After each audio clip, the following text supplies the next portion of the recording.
అనేక సందర్భాలలో మనుషుడు ఏదైనా ఒక కార్యం ప్రారంభించి మొదట్లో చాలా ఉత్సాహంగా ప్రారంభిస్తాడు. చివరి వరకు నేను చేరగలనని ప్రారంభిస్తాడు. ఈ లోప ఏదో ఒక సమస్య అతను అడ్డగించినప్పుడు ఈ కార్యాన్ని నేను ఎందుకు ప్రారంభించానని ఆలోచిస్తూ ఉంటాడు. ఉదాహరణకు, ఇశ్రాయేలీయులు ప్రయాణం ప్రారంభించేటప్పుడు చాలా ఉత్సాహంగా బయలుదేరారు.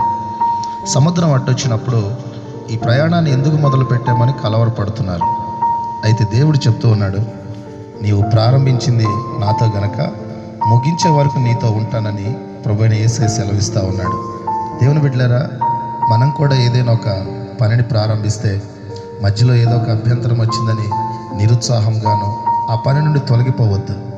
దేవుడు నీ ముందు ఆనాడు ఇశ్రాయేలుకు సముద్రాన్ని ద్వారా తెరిచినట్లుగా నీ ముందు కూడా గొప్ప కార్యాలు చేసి నువ్వు చివరి వరకు చేరే వరకు నడిపించడానికి సామర్థ్యం గలవాడు దేవుడు. ఆమేన్.